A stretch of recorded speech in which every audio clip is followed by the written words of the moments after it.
सरकार थी, मतलब कि जो राष्ट्रीय भारतीय राष्ट्रीय भुगतान के द्वारा जो पीपीआई फीस जो लगा मतलब कि 2000 से ज्यादा ट्रांजेक्शन पर में लगाया जाता, इसी के विषय पर में आज हम पूरा आपको जानकारी दे रहे थे। देखिए, भारत सरकार का अधीन जो है भारतीय रिजर्व बैंक है, ठीक है। रिजर्व बैंक 2008 में भारतीय राष्ट्रीय भुगतान निगम का स्थापना किया था, मतलब कि 2008 में।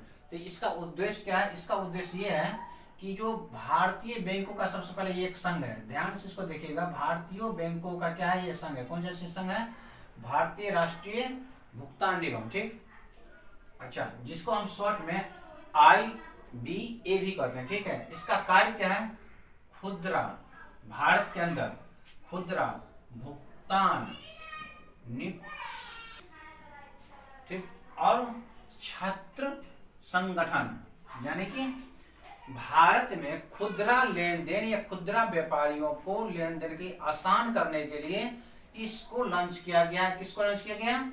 भारतीय रिजर्व बैंक के द्वारा भारतीय राष्ट्रीय भुगतान निगम यानी कि NPCI को लॉन्च किया गया है, इस कार्य के लिए जो खुदरा लेन देन व्यापारी में सबसे आसान हो। जैसे कि आज के डेट में यूपीआई के तहत, यानी कि 2008 से पहले, यानी कि 5, 1, 2 इस मतलब उससे पहले 2007-8 से पहले आप जैसे यूपीआई के तहत किसी भी प्रकार का मोबाइल से ट्रांजैक्शन नहीं कर सकते थे। इंटरनेट ट्रांजैक्शन था, लेकिन यूपीआई के तहत आप मोबाइल नंबर दीजिए, उससे आप ट्रांजैक्शन कर सकते हैं, क्यूआर कोड के द्वारा ट्रांजैक्शन करते हैं, वॉलेट के द्वारा ट्रांजैक्शन कर सकते हैं।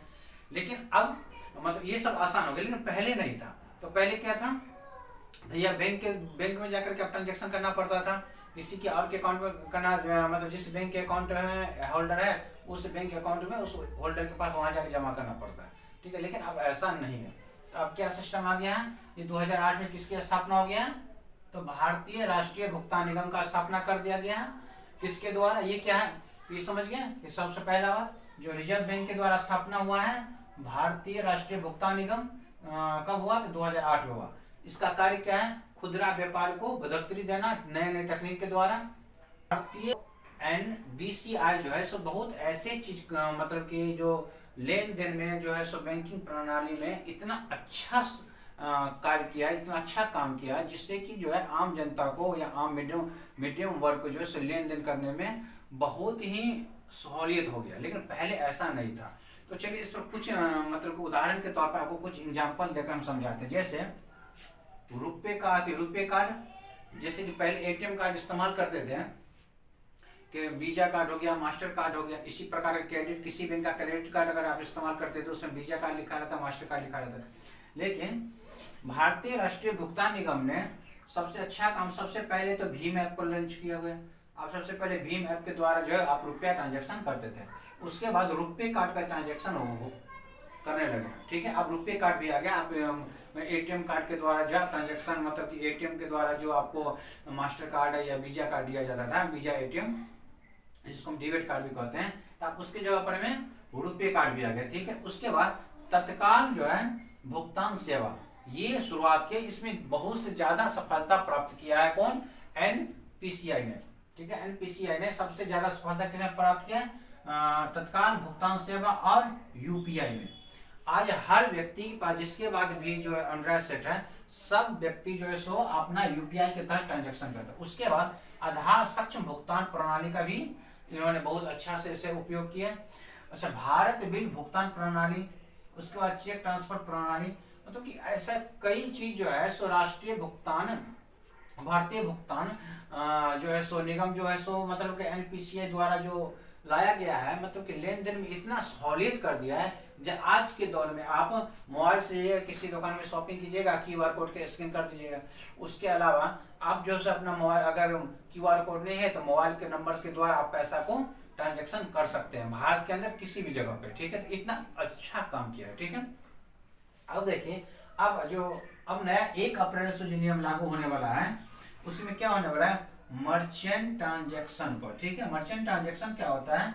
जिस पर में आपको PPI फीस देना पड़ेगा, ठीक। कब से देना पड़ेगा? ये 1 अप्रैल से ये कौन सा फीस देना पड़ेगा? PPI फीस लगेगा, ठीक है। फीस लगेगा 1.1%। कौन सा आपको ट्रांजेक्शन पे लगेगा? तो ध्यान में रखिएगा, मर्चेंट ट्रांजेक्शन जो कीजिएगा उसके पर में आपको जो है सो 1.1 लगेगा। तो कौन सा ट्रांजेक्शन लगेगा? इसका एक पूरा नाम है प्रीपेड पेमेंट इंस्ट्रूमेंट फीस, ठीक है। तो अब जो है सो कब लगेगा, किसके द्वारा लगेगा?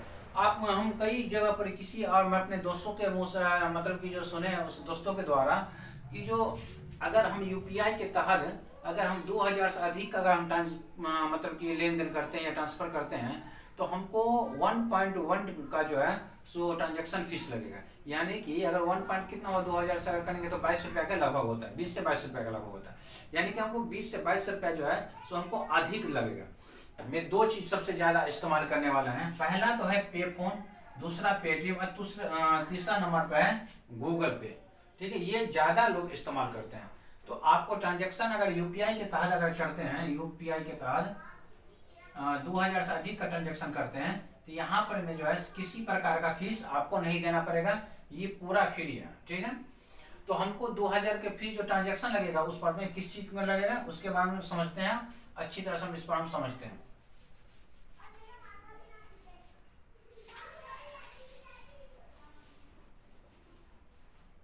चलिए आप देखिए, अपने पे फोन या पेटीएम या गूगल पे के वॉलेट में, यानी कि वॉलेट में अगर आप जो है सो पैसा रखते हैं, ठीक है, और उसके वॉलेट के द्वारा मान लिया जाए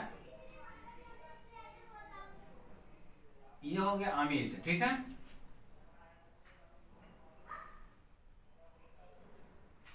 मैं आपको उदाहरण देकर हम समझा रहे हैं, ठीक है, इसको बढ़िया समझिएगा आप, दोबारा आपको एग्जाम्पल के तहत अपने समझ। देखिए अमित कुमार क्या किया, जो अपने दोस्त विकास कुमार को अपने पेटीएम या पे फोन या फिर गूगल पे किसी की मार्फत जिसमें वॉलेट है, ठीक है, उसके द्वारा 2000 का ट्रांजेक्शन किया, ठीक है।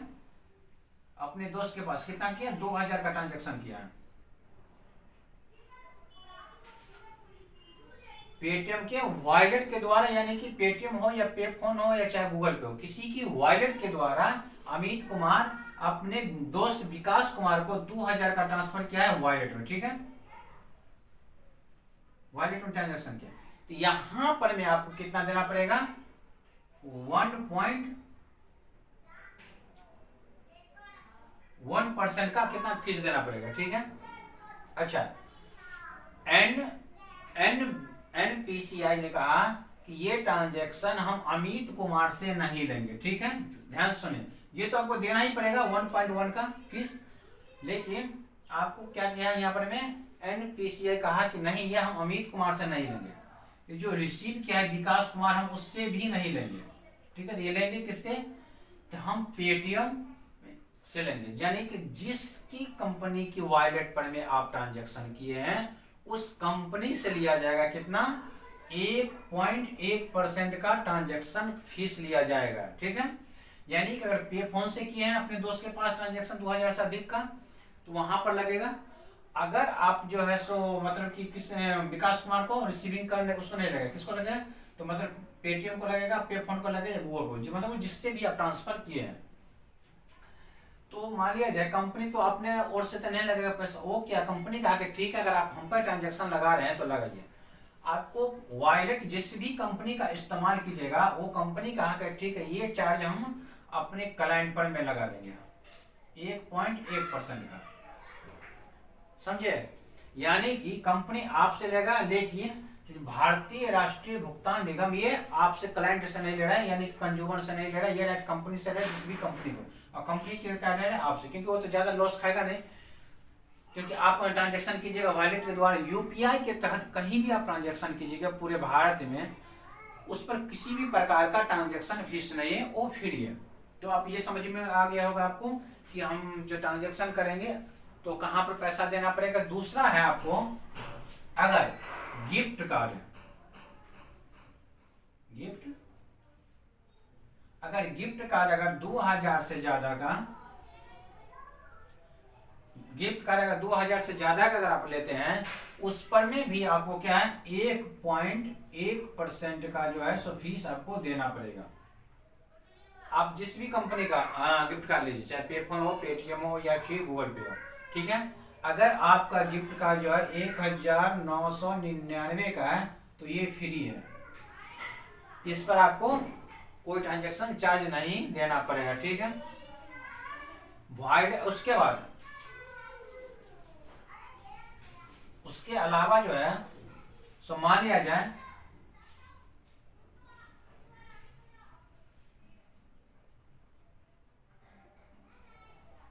अगर आप किसी दुकानदार को, यानी कि जिसको हम मर्चेंट ट्रांजैक्शन कहते हैं, ये सब मर्चेंट ट्रांजैक्शन में आता है, जिसको हम प्रीपेड पेमेंट इंस्ट्रूमेंट जो है सो ट्रांजैक्शन करते हैं, ठीक है। तो ये सब उसी में आ जाता है। तो इसको शॉर्ट में हम पीपीआई फीस करते हैं, ठीक है। तो पीपीआई फीस हो गया। अब उसके बाद पेटीएम अगर मान लीजिए मैं पे फोन चलाता हूँ, अपने पे फोन से अगर किसी भी दुकानदार को अगर हम शॉपिंग किए या कोई सामान लिए खुदरा दुकान, वहां पर हम 2000 से ज्यादा का ट्रांजेक्शन किए हैं, तो हमको कितना देना पड़ेगा?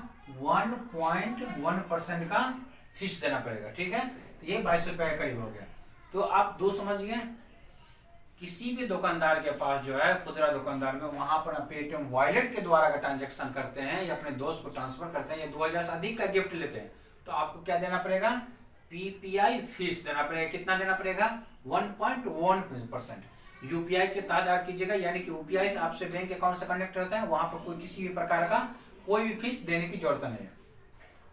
अब देखिए इसमें भी क्या है, एनपीसीआई ने क्या किया है, तो कई प्रकार की कैटेगरी बना दिया है, ठीक है। ये जरूरी नहीं है कि आपको यहाँ पर 1.1 का ही फीस देना पड़ेगा। आप पेटीएम वॉलेट के द्वारा सुपरमार्केट में अगर आप सामान मार्केटिंग करते हैं, तो वहां पर आपको 1% का फीस देना पड़ेगा, ठीक है। पेटीएम वॉलेट के द्वारा अगर सुपरमार्केट में आप जो है सो कोई ट्रांजैक्शन करते हैं या कोई शॉपिंग करते हैं, तो आपको कितना देना पड़ेगा? 1 पॉइंट का देना पड़ेगा।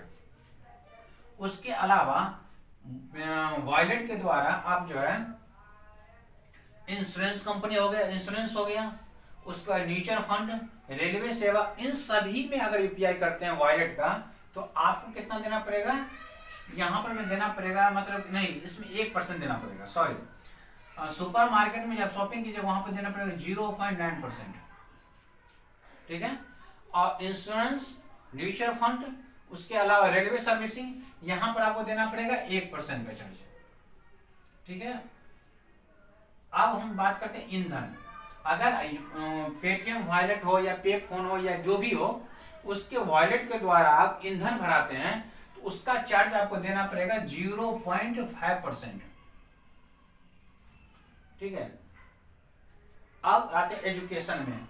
पोस्ट ऑफिस हो गया, एजुकेशन हो गया, कृषि हो गया या टेलीकॉम कंपनी हो गया, ठीक है। वहां पर अगर ट्रांजैक्शन करते हैं पेटीएम वॉलेट के द्वारा, तो आपको देना पड़ेगा 0.7% फीस, ठीक है। तो आप इसमें समझिए 1.1% फीस जब वॉलेट के द्वारा मर्चेंट ट्रांजैक्शन पर जो है 1.1 का जो है सो आपको फीस लगता है। तो आई होप आप ये सब समझ गए होइएगा कि जो किस प्रकार से हमको ट्रांजैक्शन देना पड़ता है, 1.1 का पीपीआई फीस जिसको हम कहते हैं, ठीक है। तो आप अगर ये वीडियो अच्छा लगा तो अपने दोस्त के साथ शेयर कीजिए। और यूपीआई पूरा फ्री है, इसमें किसी प्रकार का कोई ट्रांजैक्शन नहीं है। और फेसबुक पर हमारी ये वीडियो देखते हैं तो लाइक कीजिए, शेयर कीजिए, यूट्यूब पर देखते हैं तो इसको सब्सक्राइब कीजिए। धन्यवाद। नेक्स्ट मिलेंगे अगले वीडियो में।